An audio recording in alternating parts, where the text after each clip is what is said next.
Relatos, cuentos, leyendas e historias para escuchar en las noches de luna llena. Narraciones orales de Julieta García Nava para niños que disfrutan de historias que asustan, pero les gustan. Ofelia concluyó ese cuento y lo primero que notó fue que la lluvia había terminado. Sintió mucho frío. Era claro que no faltaba mucho para amanecer. Ella sabía que el mayor frío de la noche se siente un poco antes de que amanezca. Se tapó con una cobija y, cubierta hasta la cabeza, se aproximó hacia la ventana. Aunque ya no caía agua, las gotas en la ventana aún se deslizaban por el cristal, formando sobre el rostro de la niña largas sombras que parecían rayar su pálido semblante. Solo quedaba tiempo para escuchar el último cuento negro. Sin desviar su mirada de la calle, se quedó viendo la copa de los árboles. Este último cuento debe ser especial, y será por eso un cuento de una planta, concluyó Ofelia. Tras decir eso, se acercó hasta donde tenía su planta carnívora y la colocó cerca de la ventana. Luego, tomó una regadera que guardaba siempre con agua fresca y la regó con paciencia. Esta historia la vivió una niña muy distraída, justo un 10 de mayo. Su nombre es Daniela y el cuento se llama Un espantoso Día de las Madres. Físicamente, Daniela no llama la atención. Sin embargo, la gente la recuerda porque es despistada. La típica niña que siempre anda con la cabeza en la luna. Sus compañeros de escuela han llegado a acostumbrarse y ya ni se extrañan de verla con la mirada perdida.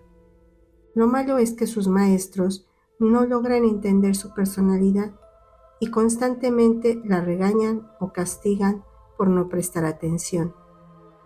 Su historia comenzó justo cuando en clase de biología ella miraba hacia el cementerio que se encuentra junto a la escuela.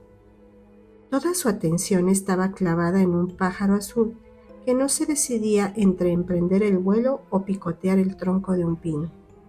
Daniela, la maestra gritando casi en su oreja, la regresó a la realidad. «Mande, Miss, ¿trajiste tus semillas?»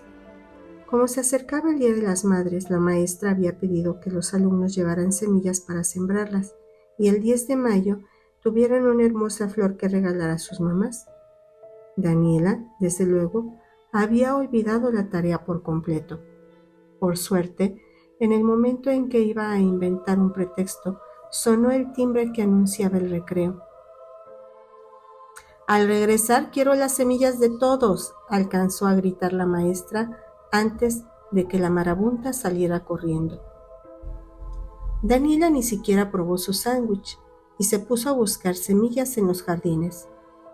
Aunque no encontró más que arbustos tristes, corcholatas, servilletas y pedazos de comida. Pensó en entrar a la cocina, pero a esa hora justo servían la comida y era imposible. Debía buscar otra alternativa. Consideró la posibilidad de brincar al cementerio vecino donde existía toda clase de flores distribuidas a lo largo y ancho de las tumbas húmedas. Así que, sin pensárselo demasiado, trepó por la enredadera del patio trasero y luego de verificar que nadie la hubiera visto, brincó hacia el otro lado. No era la primera vez que Daniela pisaba aquel espacio. Había ido al menos en 2 ocasiones, pero siempre con amigas. Sola resultaba todo muy diferente. Una combinación de miedo y curiosidad la invadía, pero no había tiempo que perder. El recreo duraba apenas 20 minutos, y si no volvía con una semilla o si la descubrían allá adentro, sería expulsada. Así que sin dudar, se dio a la tarea de buscar su semilla. Tal vez por la época del año y la falta de lluvias, todas las flores estaban marchitas. Fue de un extremo al otro del cementerio, pero no encontró nada. La desesperación comenzó a apoderarse de ella, porque el tiempo se le terminaba. Trataba de pensar en algo cuando escuchó el sonido de un timbre de la escuela. Sintió que el estómago se le volvía del tamaño de un arroz. Entonces, sobre la tumba de una mujer llamada Beatriz Espinosa, descubrió una flor morada. Daniela corrió hacia ella, la arrancó y regresó corriendo. Yo sembré la semilla en mi casa y ya traje la flor, le dijo a la maestra con la mirada sorprendida. Lo que Daniela mostró sorprendió a todos. Esa flor poseía un delgado tallo aterciopelado, coronado en dos hojas brillantes que reflejaban la luz. Era mucho mejor de lo que hubiera imaginado, así que con delicadeza la tomó y la sembró en una maceta nueva. Todos sus compañeros quedaron anonadados. Ella se sintió orgullosa y cuando el timbre de salida sonó, se fue satisfecha, como nunca a disfrutar de su fin de semana. Esa noche de viernes era el cumpleaños de su hermanita Andrea y la familia pidió una gran pizza para celebrar. Daniela se fue a dormir temprano, acompañada por su gatito blanco, Mazapán. Durmió tranquila, sin imaginar que mientras ella soñaba con pulpos de colores en el salón de su escuela, la maceta con la flor morada se agitaba de un lado a otro, emitiendo sonidos graves, chispazos y derramando humo blanco por los bordes. Cuando el festival del 10 de mayo llegó por fin, su flor fue todo un éxito. La envidia de las demás mamás era evidente. El tallo morado se había fortalecido y crecía en una espiral vertical que se coronaba en una bellísima flor púrpura de 12 pétalos. La mamá de Daniela, el papá y hasta Andrea se sentían orgullosos de su hija, mientras ella andaba como siempre totalmente distraída. Pero hubo alguien que no compartió esa emoción, pues cuando la familia volvió a casa, Mazapán se inquietó mucho ante la presencia de la flor. Nadie le dio demasiada importancia a su comportamiento, pues siempre había sido un gato muy celoso. Sin tomar mucho en cuenta la opinión del felino, la mamá decidió que la flor ocuparía el sitio de honor, el centro de la sala. En cuanto dejó la maceta ahí, todos se quedaron viendo esa flor por tanto tiempo y de forma tan intensa que parecían hipnotizados. Para continuar con las celebraciones del Día de las Madres, se fueron al cine. Iban tan contentos al salir de la casa que ninguno de los cuatro se fijó en dos detalles curiosos. Uno, la serie de rayos luminosos que salían por la casa, y dos, la silueta de la flor que proyectaba contra la ventana con movimientos violentos que ejecutaba. A pesar de que no tardaron tanto, cuando volvieron se encontraron con una sorpresa, pues en la sala estaba la maceta tirada, pero sin la flor. Supusieron que el celoso de Mazapán la había arrancado. La mamá de Daniela se enojó tanto que buscó al gato para castigarlo, pero no lo encontró por ninguna parte. Lo imaginaron escondido, pero ya saldría cuando tuviera hambre y entonces sí recibiría su castigo. Esa misma noche, para concluir las celebraciones del 10 de mayo, los papás se fueron a cenar con unos vecinos. Dejaron a Daniela la responsabilidad de encontrar al gato, pero sobre todo de cuidar a su hermanita Andrea. La hermana mayor se tomó muy en serio su papel y durmió a la pequeña en su cuna. Luego decidió ir a ver un poco la televisión. Pasó un buen rato hasta que, de la fuente, salió un ruido que la sacó de su concentración. Pensó que se trataría de Mazapán y temió que hubiera despertado a su hermanita, pero al visitarla, la encontró profundamente dormida en su cuna. Entonces volvió a escuchar otro ruido, pero ahora provenía de la cocina y era mucho más intenso. —¡Mazapán! —preguntó nerviosa. Conforme se aproximaba, pensó en la mejor forma de regañar al gato. Sin embargo, al abrir la puerta de la cocina no lo encontró. Pero lo que sí encontró fue la vajilla rota, sillas tiradas, cortinas rasgadas y mucha tierra en el piso mezclada con restos de hojarasca. No sabía qué pensar, cuando de pronto otro ruido se escuchó en las escaleras. Tardó en reaccionar y cuando al fin lo hizo, fue hacia ese lugar. Ahí alcanzó a ver unas enormes raíces trepando los escalones. Aquello la dejó congelada. Parecía como si una familia de gusanos gigantes hubiera invadido su casa. Tuvo miedo de que algo le ocurriera a su hermanita y corrió tras la raíz, que se escabullía por el pasillo del segundo piso. Una vez arriba descubrió que aquella horrorosa raíz, que apenas era una pequeñísima parte de la enorme flor púrpura, que ahora medía más de 3 metros de altura. Daniela se quedó paralizada, mientras la planta avanzaba arrastrándose por la casa, destruyendo lo que a su paso encontraba. Ayudada por sus hojas aterciopeladas, tomaba objetos y se los llevaba a una especie de boca que había desarrollado en el centro de los gigantescos pétalos. Entonces, su peor temor se hizo realidad, pues la flor gigante entró al cuarto de Andrea. Daniela corrió para defender a su hermana, pero la puerta estaba cerrada. «¡Déjame entrar, Floresota!», gritó desesperada. Lo peor fue escuchar el llanto de su hermanita. Armada por una fuerza excepcional, desconocida para ella, Daniela decidió hacer algo para defender a Andrea. Llena de coraje, tomó todo el vuelo que pudo y con su delgado cuerpo chocó contra la puerta. Al principio no logró mucho. No fue sino hasta que repitió varias veces este movimiento que logró al fin romper la chapa. Lo que vio fue terrible. En ese instante, 2 de las grandes hojas llevaban a Andrea hacia la boca púrpura de la flor, y cuando la hermana mayor gritó con todas sus fuerzas, la flor se tragó a su hermanita y en un segundo creció medio metro. Luego volteó de posición y comenzó a deslizarse hacia Daniela. Giró para huir y se encontró con que las raíces le tapaban la salida. Como en el cuarto no había ventanas, resultaba imposible escapar. Parecía condenada a morir en el interior de una flor gigante. Para no dejarse comer, Daniela intentó una última estrategia: atacarla por detrás con un paraguas que estaba tirado en el piso. Y así lo intentó. Brincó sobre una silla y se lanzó por el aire, pero cuando estaba cerca de cruzarla, una peluda raíz la tomó por la cintura, deteniendo su impulso.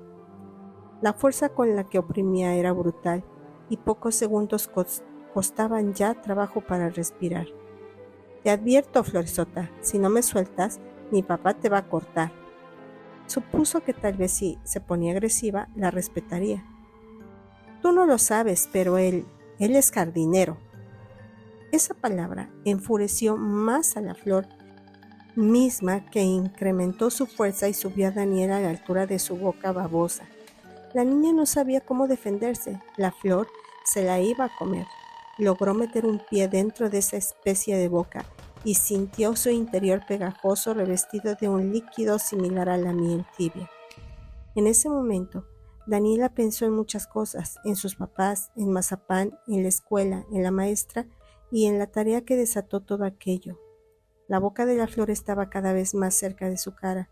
Se acordó de cómo había trepado la enredadera para brincar al cementerio y de cómo buscó por todos lados hasta que halló la flor morada. Entonces recordó también el nombre de la persona que estaba enterrada en esa tumba. Si mal no recordaba, era Beatriz Espinosa. Entonces tuvo una idea. «Beatriz Espinosa», susurró con el resto de la voz que le quedaba. Algo provocó ese nombre en la flor, pues de pronto todo movimiento se detuvo. «Ese es el nombre de tu casa, ¿verdad?». La fuerza con la que le apretaba las hojas cedió y Daniela pudo respirar de nueva cuenta. «¿Extrañas tu hogar? ¿Quieres volver a casa?». Tras escuchar eso, la flor la dejó en el piso. «Se me ocurre una idea». A pesar de que la escuela no estaba muy cerca de su casa, no tardaron mucho en llegar al cementerio. La enorme flor se deslizaba a una velocidad sorprendente. Lo único complicado era esconderse para evitar ser vistas por la gente. Una vez que llegaron al cementerio, Daniela llevó la flor hacia su tumba. Ahí, la flor se arrastró y se enterró junto a los mosaicos rotos de la tumba en la que antes vivía. Sus raíces se perdieron entre la tierra, formando sus propios surcos, mientras que el tallo apuntaba sus pétalos con dirección a la luna como una antena. Una vez que la flor quedó bien instalada, comenzó un raro movimiento ondulatorio. La pequeña no sabía lo que pasaba. Temía una última venganza. pero justo cuando esperaba lo peor, tras un movimiento brusco, la flor vomitó a Andrea, la bebé que dormía plácidamente. Tras esa primera devolución, la flor púrpura comenzó a vomitar otras cosas: cuadros, secadoras, sillas, perchero, paquete de fotos, focos y al final al pobre mazapán, que salió aterrado y empapado. Después de regar a la flor con unas cubetas de cementerio, Daniela se despidió. Regresó a casa cargando a Andrea y a Mazapán, por lo que el trayecto no fue tan corto como el de ida. Pero lo más importante fue que al final llegaron los tres juntos. Por suerte, para cuando llegaron a casa, sus padres aún no volvían, así que Daniela dejó a Andrea dormida en su cuna. Levantó un poco del tiradero y trató de alimentar a Mazapán, que a pesar de estar sano y salvo continuaba aterrado bajo el refrigerador.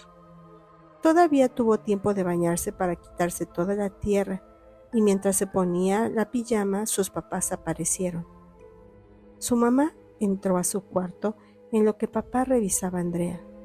«Daniela», dijo su mamá, «te quiero dar las gracias. Aunque Mazapán se haya comido la flor que me diste, este ha sido el mejor 10 de mayo de mi vida. Nunca lo voy a olvidar». «Yo tampoco. Andrea duerme muy tranquila. La cuidaste muy bien, hija», dijo su papá desde la puerta. «Cuando crezcas, tú también serás una muy buena mamá. A ver cuántos regalos te tocan». Daniela quiso defender a Mazapán, aclarar que él no se había comido la flor, que había sido al revés, pero no pudo. Estaba tan cansada que las palabras no salieron de su boca. Ya mañana explicaría las cosas o no. Tal vez lo mejor sería guardar el secreto para siempre. Aunque guardar secretos no era bueno, le dijo una vez a su abuela. ¿Qué hacer entonces? No pudo pensar mucho más. Los pulpos de colores que siempre se aparecían en sus sueños comenzaban a acercarse, y ella sonrió, los saludó y se quedó profundamente dormida. Cuando ese último cuento inició, aún era de noche, y ahora que terminaba, los primeros rayos del sol comenzaban a asomar. La penumbra que reinaba en la habitación de Ofelia pronto se acabaría, y ella lo sabía. Entonces, un bostezo la tomó por sorpresa. Llevaba toda la madrugada despierta y estaba tan contenta por eso. Antes de que la luz invadiera su espacio, cerró las cortinas, se puso su pijama de fantasmitas, regresó todos sus juguetes a su lugar y se metió en las cobijas que la mantenían como a ella le gustaban, heladas. Era tiempo de dormir. La velada había sido perfecta. Se sintió como casi un vampiro que vive de noche y duerme de día. Ahora no quedaba más que esperar a la siguiente madrugada. Ofelia cerró los ojos y se dispuso a dormir. La primera imagen que vino a su mente fue la de un gran bombón flotando en el cielo. Se preguntó si los bombones soñarían. ¿Tendrían pesadillas? Entonces se le ocurrió una frase para su diario. La peor pesadilla de un bombón es morir quemado. Ya entre sueños sonrió. Esa frase la anotaría en cuanto despertara. Además, había recordado unos cuentos especialmente aterradores. Pero eso sería para la siguiente sesión o para el siguiente libro de los cuentos negros de Ofelia.